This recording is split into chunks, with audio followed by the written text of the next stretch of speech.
Habib itu datang ke Indonesia pada abad ke-19.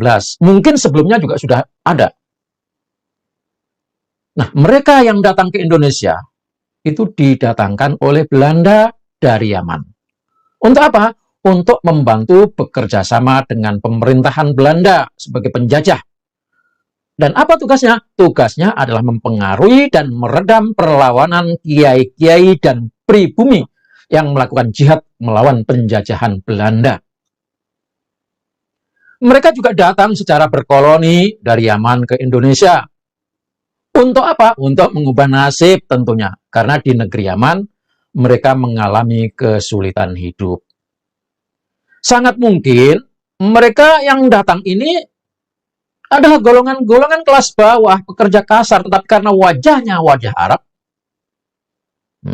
maka disitulah dimanfaatkan oleh Belanda.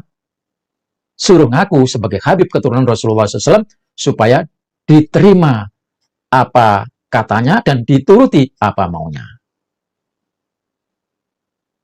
Nggak mungkin orang-orang yang sudah nyaman di sana, apalagi golongan keturunan marga tinggi, kok datang ke Indonesia? Nggak mungkin, kecuali mereka yang benar-benar dakwah. Dan itu memang ada sebelum abad ke-19. Kalau begitu di Indonesia ini tidak ada zuriyah Rasul dong. Oh, banyak sekali keturunan Rasulullah SAW di Indonesia. Terus apa? Dan apa sebutannya apa? Nah, mereka itu adalah para wali atau wali songo yang datang jauh lebih dulu daripada koloni Yaman ini. Nasab mereka nyambung sampai kepada Rasulullah Shallallahu Alaihi Wasallam, tetapi lewat jalur yang lain, tidak jalur Ubaidillah yang terputus tersebut.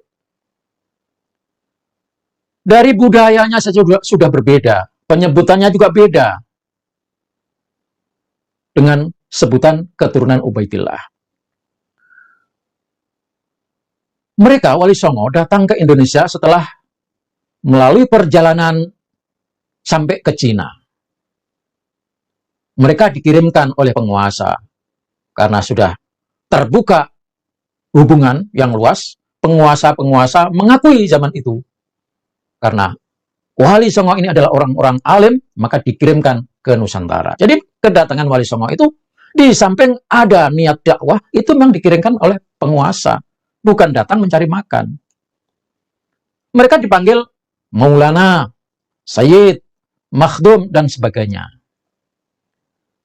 Keturunannya sampai sekarang tercatat rapi. Diakui oleh Naqabah Ashraf dari negara asal, dari Maroko, dari Irak, ya, dari Jordan, dan bahkan secara internasional. Keturunan Wali Songo juga sudah melakukan tes DNA yang hasilnya positif. Nah, itu.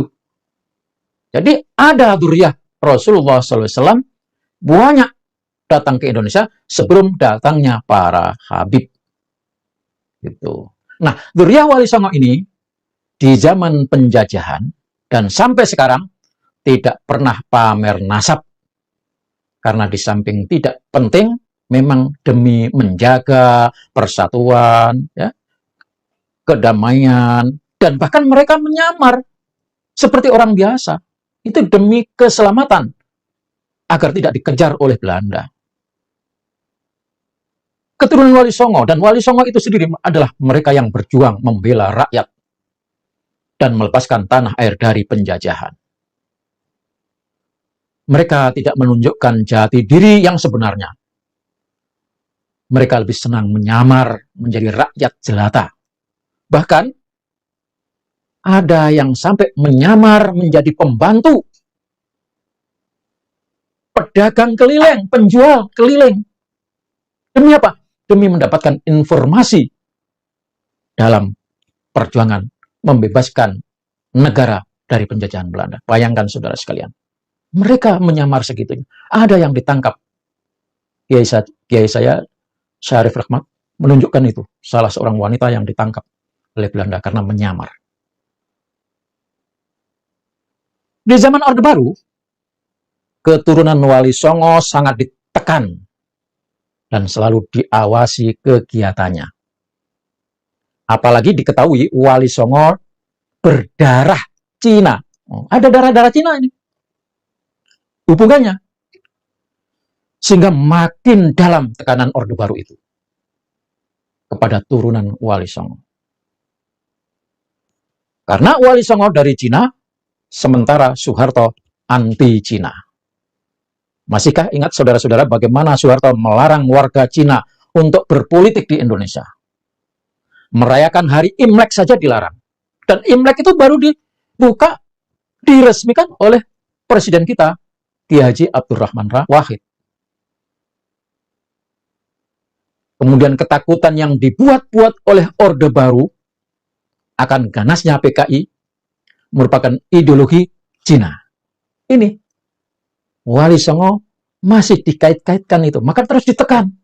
Dianggapnya masih mengembangkan paham ideologi Cina. Itu. Sesungguhnya Terah Wali Songo sangat besar peranannya dalam kemerdekaan Republik Indonesia. Ada seorang sejarawan namanya Sri Mulyana yang menuliskan betapa peran penting Terah Wali Songo dalam kemerdekaan. Dan Sri Mulyana ini dengan tegas menafikan peran Habib yang ada di Indonesia ini, di mana Habib itu menjadi partner Soeharto. Tetapi saudara tahu, buku tersebut dirampas dan dilarang diterbitkan oleh Soeharto. Sekian lama Nahdlatul Ulama digenjot Soeharto, tidak diberikan kebebasan berdakwah. Maka dakwahnya hanya di kampung-kampung, di pinggiran-pinggiran, berbeda dengan yang dari Yaman tadi. Waktu itu siapapun yang menjadi pegawai ya, tidak akan pernah berani menyebutkan bahwa dirinya adalah orang Nahdlatul Ulama. Apalagi di saat Golkar berkuasa. Saya punya teman, cuma ngomong, saudara jangan coblos Golkar itu. Gara-gara cuma ngomong begitu, besok ditangkap polisi. Tidak tahu diapain, tapi itu adalah sebuah kenyataan. Bahkan saya sendiri, termasuk bagian dari itu, hanya cuma karena nyoret gambar kepala presiden, saya harus kabur. Beberapa hari tidak tinggal di rumah. Tetapi Habib ini luar biasa sebagai pasangan, partner Golkar dan pemerintah Orde Baru. Berbeda saudara dengan para Habib. Para Habib adalah teman Soeharto. Ia menjadi partner dan diberikan fasilitas oleh Soeharto. FPI misalnya, yang anggota dan pengurusnya itu dulu adalah kumpulan para Habib. Itu nongol, pertama adalah bermula dari Pam Swakarsa. Apa tugas Pam Swakarsa? Alasannya mengamankan keamanan, tapi sesungguhnya membela Soeharto di detik-detik akhir akan dilengsarkan oleh rakyat Indonesia. Itu di sana berhimpun para Habib. Maka sampai saat ini pun masih menyuarakan Terah Soeharto. Lihat, setiap kali demo, kan Soeharto itu kuncinya satu, PKI, anti PKI.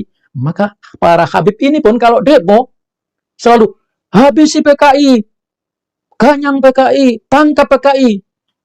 Mereka yang bikin bendera, mereka yang bakar, mereka yang teriak-teriak PKI. Sampai sekarang belum diketemukan oknum PKI-nya. Itu saudara sekalian harus tahu itu. Kenapa sampai sekarang warga pribumi meyakini kalau Habib itu keturunan Rasulullah? Jawabnya, itulah taktik Belanda yang punya kepentingan untuk meredam perlawanan pribumi, meminta kepada warga Yaman yang didatangkan itu menyebut dirinya sebagai Habib, mengaku sebagai keturunan atau dzurriyyah Rasulullah Shallallahu Alaihi Wasallam. Karena umat Islam pasti akan hormat, patuh, menerima apa maunya Habib tanpa berani bertanya. Kebetulan Habib ini memang menguasai ilmu agama. Klop. Jadi sami'na wa ata'na. Kiai-kiai kita yang belajar dengan Habib juga begitu, tidak pernah menanya Apa benar keturunan Rasulullah? Tidak pernah. Untuk kepentingan itu Belanda menanamkan doktrin. Apa doktrinnya? Ikuti dan patuhi apa kata Habib, karena Habib itu cucu Rasulullah Shallallahu Alaihi Wasallam. Siapa yang ikut cucu Rasulullah masuk surga. Itu doktrin. Doktrin itu ditanamkan kepada umat Islam dan diterima oleh para kiai yang berguru kepada habaib tanpa sempat menanya. Atau bahkan tidak berani bertanya. Karena memang sikap tawadhu itu adalah ciri khas orang-orang dari timur. Jadi saudara sekalian, ini sebagai penjelasan. Tidak ada niat sama sekali untuk mengusik kehidupan Habib kecuali hanya menanyakan soal nasabnya. Ya. Kalau Habib biasa-biasa saja, ya kita kan biasa. Tetapi kalau Habib-Habib ini semakin ngaco ngomongnya, maka media sosial akan semakin kuat. Ingat saudara, jangan remehkan kekuatan netizen. Ya, demikian. Terima kasih. Wassalamualaikum warahmatullahi wabarakatuh.